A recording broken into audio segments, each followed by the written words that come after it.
ನೀನೆಯ ಮಲ್ಲಿ ನನಗ್ ಗೊತ್ತಾಗಕ್ಕಿಲ್ವಾ ನನಗೆ ಮರೆಸ್ತೀಯ ಬಾರೆ ನನ್ ಚಿನ್ಕುರುಳಿ ನಮ್ ಬರಕಿಲ್ಲ ಹೆಣ್ಣೈಕ್ಳು ಬರಕ್ಕಿಲ್ಲ ಅಂದ್ರೆ ಬರ್ತೀನಿ ಅಂತ ಅರ್ಥ.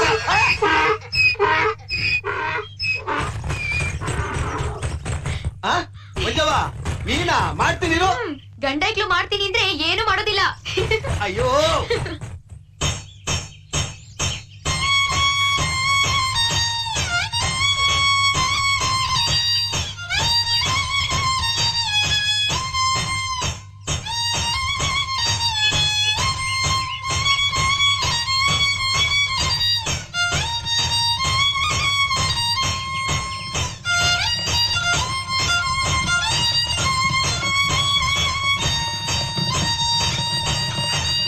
ಏನ್ರವ ಎಡಕ ಬಲಕ ಯಾಕೆ ನಿಲ್ಲಿಸ್ಬಿಟ್ಟೆ? ಎಷ್ಟ್ ಇಂಪಾಗಿ ನುಡಿಸ್ತಾ ಇದ್ದೆ, ಕೇಳಕ್ ಎಷ್ಟ್ ಚೆನ್ನಾಗಿತ್ತು. ನುಡ್ಸು ನುಡ್ಸು. ಓ ಊರಿಗೆ ಹೊಸಬ್ರಾ? ಎಲ್ಲಿಗೆ ಹೋಗ್ಬೇಕಿತ್ತು? ಏನ್ ಸಮಾಚಾರ? ಅಬಾಬಾಬಾಬಾ ಎಂತ ಮಾತಿನ ಮಲ್ಲಿ, ನೀ ಸುಮ್ನೆ ಇದ್ರೆ ಹೇಳ್ಬಹುದು. ನಾವು ಕೃಷ್ಣಮೂರ್ತಿ ಮನೆಗೆ ಹೋಗ್ಬೇಕು. ಹಾ, ಯಾವ ಕೃಷ್ಣಮೂರ್ತಿ? ಪಟೇಲ್ ಕೃಷ್ಣಮೂರ್ತಿನೋ ಪಿಟೀಲ್ ಕೃಷ್ಣಮೂರ್ತಿನೋ? ಪಿಟೀಲ್ ಕೃಷ್ಣಮೂರ್ತಿ ಮನೆಗೆ ಹೋಗ್ಬೇಕಂದ್ರೆ ಈ ಕಡೆ ದೇವಸ್ಥಾನ ಬಳಸ್ಕೊಂಡು ಹೋಗ್ಬೇಕು. ಪಟೇಲ್ ಕೃಷ್ಣಮೂರ್ತಿ ಮನೆಗೆ ಹೋಗ್ಬೇಕಾದ್ರೆ ಆ ಕಡೆ ಮಾವಿನ ತೋಪ್ ಕಾಣಿಸ್ತಿದ್ಯಲ್ಲ, ಆ ಕಡೆ ಹೋಗಿ. ಈಗ ನೀವು ಪಟೇಲೋ ಪಿಟೀಲ್? ಓ, ಪಿಟೀಲ್ ಕೃಷ್ಣಮೂರ್ತಿ ಅವ್ರ ಮನೆಗೆ ಅಂತ ಗೊತ್ತಾಯ್ತು ಬಿಡಿ. ನೀವ್ ಊರಿಗೆ ಯಾಕೆ ಬಂದಿದ್ದೀರಾ ಅಂತ ತಿಳ್ಕೊಬೋದಾ? ಒಳ್ಳೆ ಹುಡುಗಿ ಅಲ್ಲ, ನನ್ ಮಗನ್ಗೊಂದ್ ಹೆಣ್ಣು ಹುಡ್ಕೋಣ ಅಂತ. ಹುಡ್ಗ ಏನೋ ಪರವಾಗಿಲ್ಲ, ಇದಕ್ಕೇನ್ ಮಾಡ್ತಾನೆ? ಆ ದಾರಿ ಹುಡುಕೊಂಡೆ ಈ ದಾರಿ ನಿಂತಿದ್ದೇವಮ್ಮ. ಓ, ಹೆಣ್ ಕೊಡೋದಲ್ದೆ ದಾರಿನೂ ತೋರಿಸ್ಬೇಕಾ?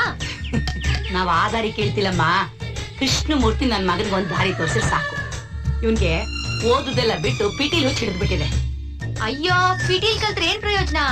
ಜೀವನ ಮಾಡೋದು ತುಂಬಾನೇ ಕಷ್ಟ. ಅದೇ ಪೇಟೆಗೆ ಹೋಗಿ ಜಿಂಗ್ ಚಕ್ಕ ಜಿಂಗ್ ಗಿಟಾರೋ ಅಥವಾ ದಮ್ಮರೆ ದಮ್ ಡ್ರಮ್ಸ್ ಕಲ್ತ್ರೆ ಉದ್ಧಾರ ಆಗ್ಬೋದು. ಅಲ್ಲ, ನಾನ್ ಯಾಕೆ ಹೇಳ್ತಾ ಇದೀನಿ ಅಂದ್ರೆ, ನಿನಗೆ ಯಾಕೆ ಅದೆಲ್ಲ? ದಾರಿ ಕೇಳಿದ್ರೆ ಊರೆಲ್ಲ ಮಾತಾಡ್ತೀಯಾ? ಓ, ಮರಿ ಪಿಟೀಲ್ಗೆ ಮಾತಾಡಕ್ಕೂ ಬರತ್ತೆ? ನಿನ್ನಷ್ಟಲ್ಲ. ಹೇಳ್ಕೊಡ್ತೀನಿ, ಅದಕ್ಕೇನಂತೆ. ಯಾಕೆಂದ್ರೆ ಮಾತೆ ಮುತ್ತು. ನೀನಲ್ಲಿಗ್ ಬರ್ತಿದ್ಯಾ? ನಿಮಗ್ ಯಾಕೆ ಕಷ್ಟ? ನಾನೇ ನಿಮಗ್ ಮನೆ ತೋರಿಸ್ತೀನಿ. ಯೋ, ಗಾಡಿ ಬಿಡು. ಅಂದಾಗೆ ನಿಮಗೆ ಪಿಟೀಲ್ ಕೃಷ್ಣಮೂರ್ತಿ ಅವ್ರು ಹೇಗ್ ಪರಿಚಯ? ಯಾಕೆಂದ್ರೆ ನೀವ್ ಅವ್ರನ್ನ ಅವನು ಇವನು ಅಂತ ಕರಿತಿದ್ದೀರಲ್ಲ, ಅವ್ರು ನಿಮ್ಗೆ ಏನಾಗ್ಬೇಕು? ಅವನು ನನ್ಗೆ ಅಣ್ಣ ಆಗ್ಬೇಕು, ನಾನ್ ಅವನಿಗೆ ತಂಗಿ ಆಗ್ಬೇಕು, ಅವನ್ ಹೆಂಡತಿ ನನ್ಗೆ ಅಕ್ಕಿ ಆಗ್ಬೇಕು.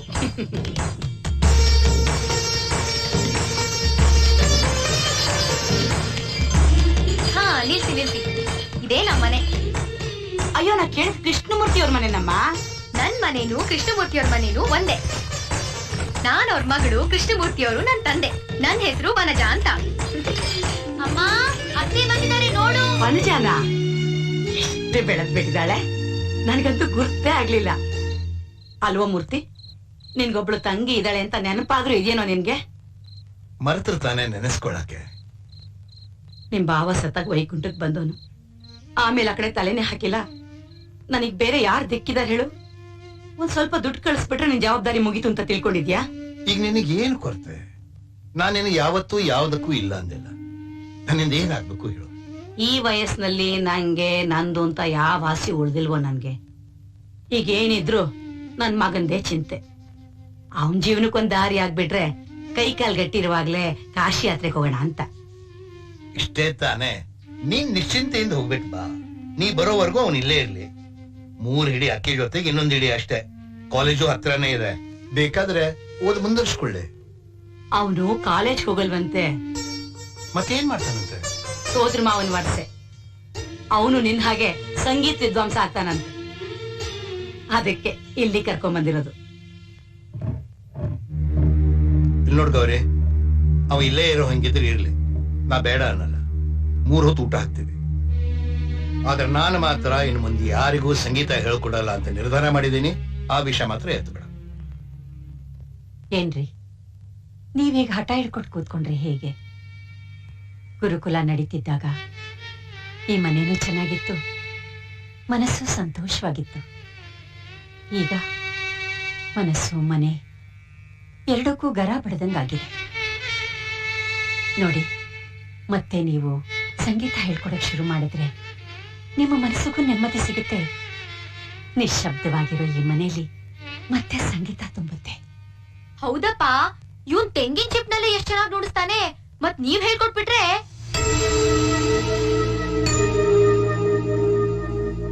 ಅಲ್ವಾ ಮೂರ್ತಿ, ನನ್ ಮಾತಾದ್ರೂ ಕೇಳೋ. ಜಾನಕಿ,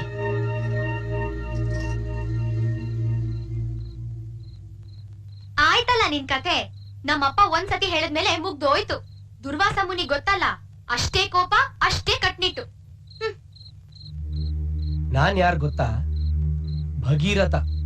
ಅಷ್ಟೇ ತಾಳ್ಮೆ, ಅಷ್ಟೇ ಛಲ. ನೋಡ್ ಮೂರ್ತಿ, ನನ್ ಮಗನ್ನ ಇಲ್ಲೇ ಬಿಟ್ಟು ಹೋಗ್ತಾ ಇದ್ದೀನಿ. ಅವನಿಗೆ ನಿನ್ ಬಿಟ್ರೆ ಬೇರೆ ಯಾರು ಇಲ್ಲ. ಅವನ್ ಮಾವ, ಗುರು, ದಿಕ್ಕು, ದೆಸೆ ಎಲ್ಲ ನೀನೆ. ಅವನ ಆಸೆನ ನಿರಾಸೆ ಮಾಡ್ಬೇಡ್ವೋ. ಯಾಕೆ ಸುಮ್ಮನಿದ್ಯಾ? ಮೌನಂ ಸಮ್ಮತಿ ಲಕ್ಷಣಂ ಅಂತ ತಿಳ್ಕೊತೀನಿ. ನಾ ಬರ್ತೀನ. ಅತ್ತೆ, ನೀರು.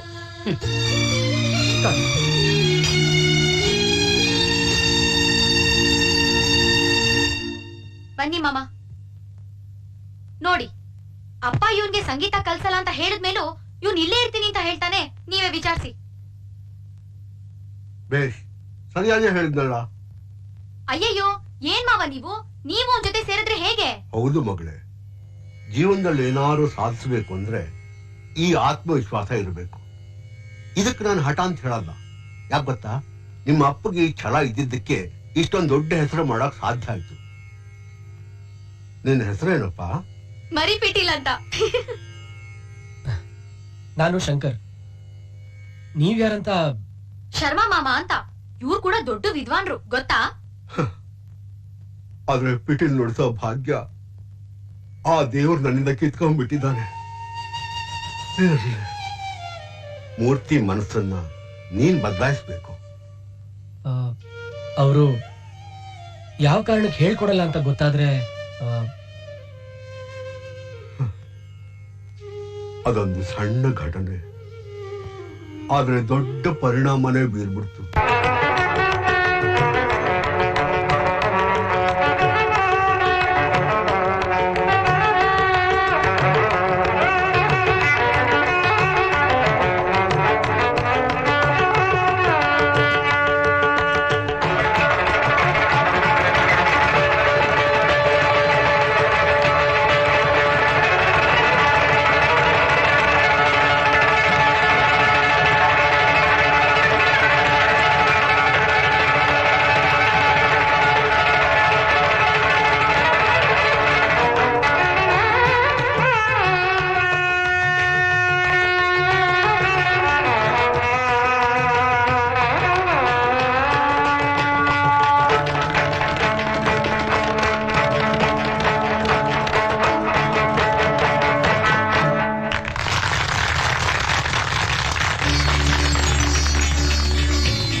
ಆದ್ರೆ ತನ್ನ ಎಲ್ಲಿ ಮೀರಿಸ್ಬಿಡ್ತಾನೋ ಅಂತ ಹೀಗ್ ಮಾಡದ ಅನ್ಯಾಯ.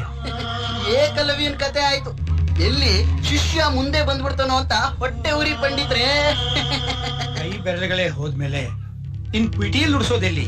ಪಾಪ.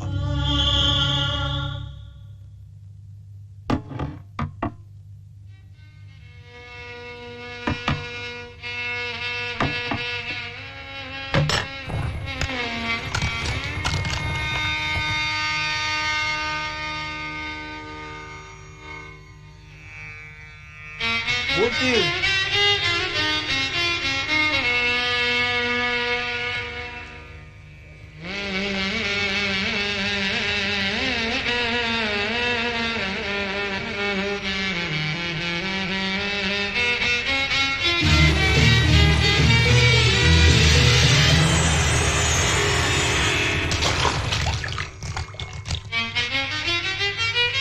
ಏನ್ ಮಾಡಿದ್ಯೋ? ಬೀಜ ಬಿತ್ತಿ ಅದಕ್ಕೆ ನೀರೆರೆದು ಪೋಷಿಸಿ ಬೆಳೆಸಿ ಅದು ಫಲ ಕೊಡಗಳಿಗೆ ನಾನೇ ಕೈಯಾರ ಅದನ್ನು ಕಳೆದು ಬಿಟ್ಟೆ. ಆ ನೋವು ಪ್ರತಿಕ್ಷಣ ಕಾಡ್ತಾ ಇದೆ. ಅದಕ್ಕೆ ನೀನೇ ಕಾರಣ ಅಂತ ಯಾಕೆ ಅನ್ಕೋತೀಯ? ಅದೊಂದು ಆಕಸ್ಮಿಕ. ಅದನ್ನು ಮರ್ತು ಬಿಡು. ಅದು ನೀ ಹೇಳಿದಷ್ಟು ಸುಲಭ ಅಲ್ಲ. ಆ ನೋವನ್ನು ಮರೆಯೋದಾದ್ರೆ ಸಂಗೀತದಿಂದಲೇ ನಾನು ದೂರ ಇರಬೇಕು. ಅದಕ್ಕೆ ನೀ ಹೇಗಾದ್ರೂ ಮಾಡಿ ಅವನ ಮನಸ್ಸು ಬದಲಾಯಿಸೋ ಪ್ರಯತ್ನ ಮಾಡಬೇಕು. ನೀನು ಮಹಾನ್ ವಿದ್ವಾನ್ ಆಗಬೇಕು ಅಂದ್ರೆ ಕೃಷ್ಣಮೂರ್ತಿ ಅಂತ ಗುರುಗಳ ಆಶೀರ್ವಾದ ಬೇಕೇ ಬೇಕು. ಯಾವುದೇ ಸಾಧನೆ ಮಾಡ್ಬೇಕಾದ್ರೆ ಹಿಂದೆ ಗುರು ಮುಂದೆ ಗುರಿ ಇರಬೇಕು. ಅದೇನ್ ಮಾಡ್ತಾನೋ ಅದೇನ್ ಗೆಲ್ತಾನೋ ನೋಡೋಣ.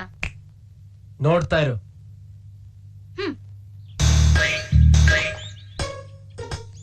ಓ, ಬ್ರಷ್ ಟೂತ್ ಪೇಸ್ಟ್ ಅಲ್ಲಿ ಹಲ್ಲುಚ್ತಾ ಇದ್ಯಾ? ಮುಗೀತು ನಿನ್ ಕಥೆ. ಗುರುಗಳ್ ಮನ್ಸ್ನ ಗೆದ್ದಂಗೆ. ಯಾಕೆ? ಅಪ್ಪನ್ಗೆ ಇದೆಲ್ಲ ಇಷ್ಟ ಆಗಲ್ಲ. ಹಳೆ ಕಾಲದ ಪದ್ಧತಿ ನಿಯಮಗಳೇ ಅವ್ರಿಗಿಷ್ಟ. ಅದಕ್ಕೆ ಅದನ್ ಎಸಿ ಇದ್ರಲ್ಲಿ ವಸಿ.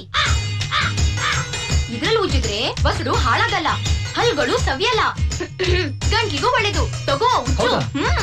ಹೊಡಿಲಿ. ಗುರುಗಳನ್ನ ಗೆಲ್ಲೋದಕ್ಕೆ ಇದೇ ನನ್ ಮೊದಲನೇ ಮೆಟ್ಲಾಗ್ಲಿ. ಗುರುಗಳ್ ಮನ್ಸು ನೆನ್ಪಿದ್ಯಲ್ಲ, ಉಜ್ಜು ಉಜ್ಜು.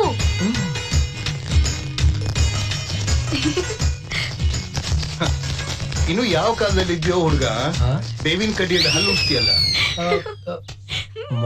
ತಡಿ. ನಿಮಗ್ ಗೊತ್ತಿಲ್ವಾ ಮಾವ, ಬೇವಿನ ಕಡ್ಡಿಲಿ ಹಲ್ಲುಜ್ಜಿದ್ರೆ ಒಸಡು ಹಾಳಾಗಲ್ಲ, ಹಲ್ಲುಗಳು ಸವಿಯಲ್ಲ, ಗಂಟ್ಲಿಗೂ ಒಳ್ಳೇದು. ಪರವಾಗಿಲ್ವೇ? ನಿನ್ನ ಅಮ್ಮ ನಿನ್ಗೆ ಹಳೆ ಪದ್ಧತಿಗಳನ್ನೆಲ್ಲ ಹೇಳ್ಕೊಟ್ರು. ನೀವು ಹೇಳ್ಕೊಡ್ತೀರಾ? ಏನನ್ನ?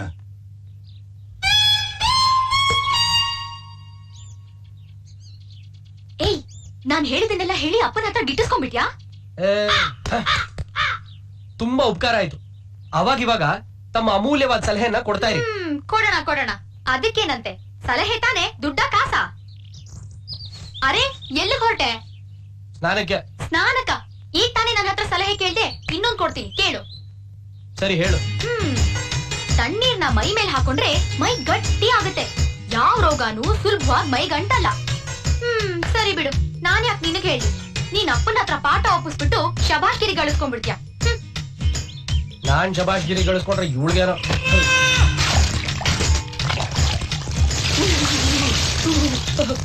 ರಾಮ ರಾಮ ರಾಮ, ಇದೇನೋ ಶಂಕರ, ತಣ್ಣೀರ ಸ್ನಾನ ಮಾಡ್ತಿದ್ಯಾ? ಇಲ್ಲ ಅತ್ತೆ. ನೋಡಪ್ಪ, ಶೀತ ಜ್ವರ ಬಂದ್ರೆ ಯಾರ್ ನೋಡ್ಕೋತಾರೆ? ಮೊದ್ಲು ಹೋಗಿ ತಲೆ ಒರೆಸ್ಕೊ, ಹೋಗು. ಏನ್ ಹುಡುಗರು ಏನು, ಯಾಕೆ ಹಿಂಗ್ ಮಾಡ್ತಾರೆ? ಶಾಂತಿ, ಸ್ನಾನಕ್ಕೆ ಬಿಸಿನೀರು ಇಟ್ಟಿದ್ಯಾ?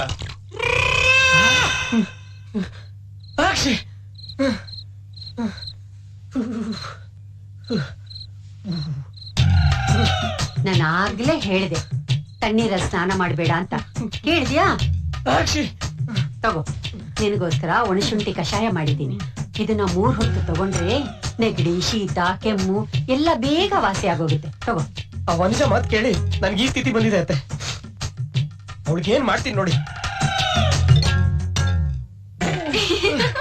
ಹೌದಾ? ಏನ್ ಮಾಡ್ತೀಯಾ?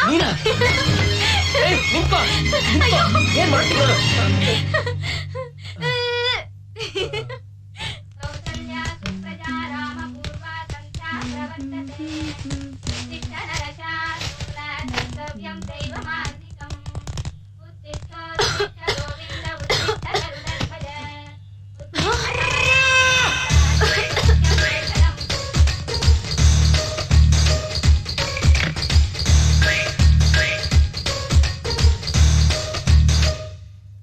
ನನ್ ಪಿಟೀಲ್ ನೋಡಿದ್ರ? ಇಲ್ಲಪ್ಪ, ನಿನ್ ಕೊನೆಯಲ್ಲೇ ಎಲ್ಲೋ ಇರ್ಬೇಕು. ಸರಿಯಾಗಿ ನೋಡು.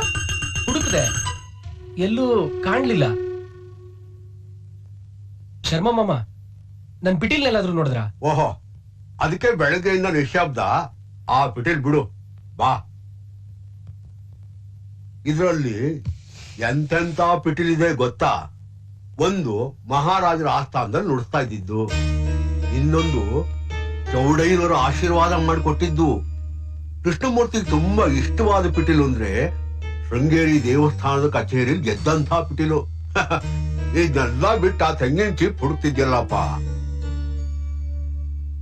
ಈ ಮನೆಯಲ್ಲಿ ಮತ್ತೆ ಪಿಟೀಲಿನ ನಾದ ಕೇಳೋ ಭಾಗ್ಯ ನಮಗಿದೆಯೋ ಇಲ್ವೋ?